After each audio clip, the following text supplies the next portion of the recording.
I'm not unusual in this respect. I think most designers will give you this answer. I remember being able to draw from the age of about 4 years old.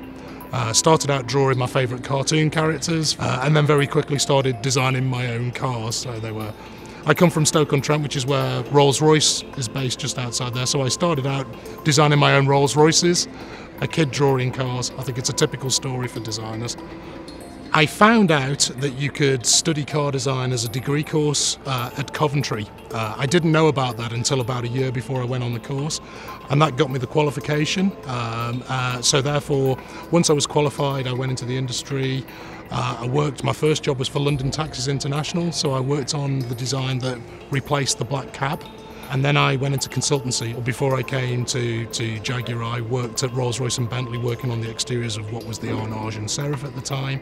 And then came to Jaguar. My first job was working on, at that time, the X-Type.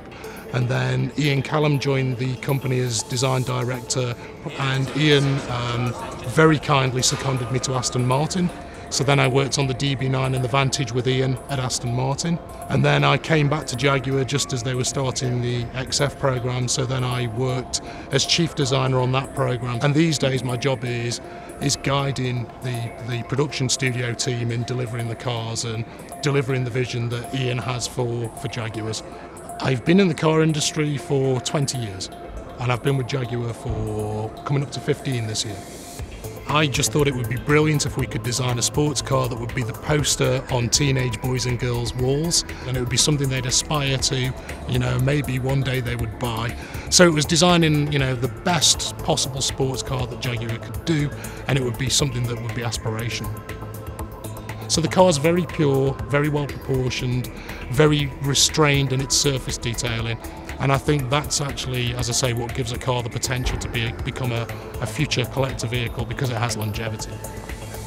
I think there's a strong element of art in what we do. So whenever we're looking at interviewing young designers to bring them on board, the first thing that we'll always look for as a design team is whether they can sketch and draw.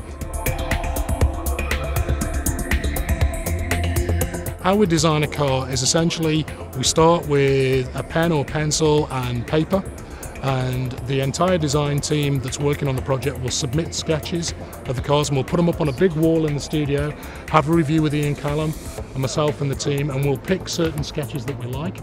We'll then develop those into renderings, and these days what we do to save time, we'll scan a sketch in, a pencil or biro sketch, to then render the sketch up to something more representative. If we then like that rendering of an idea, the artistry comes back into the process, because then a designer or a couple of designers will work on the exterior and the interior of the car with a team of clay modelers or clay sculptors, and we will sculpt by hand the form of the car into exactly what we want it to be. We then scan the clay model. It goes back into the digital world.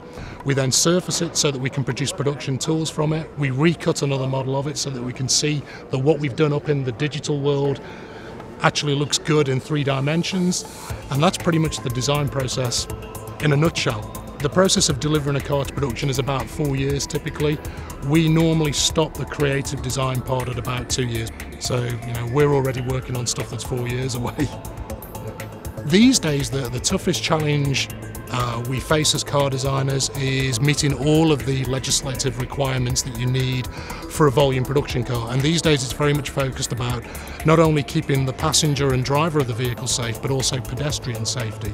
So a lot of the front-end architecture of a car like F-Type is about protecting a pedestrian if you're unfortunate enough to run into them. The skill is in delivering what appears to be a spontaneous expression of art and design that actually meets all of these legal legislative requirements. That's the challenge. That's where we earn our money.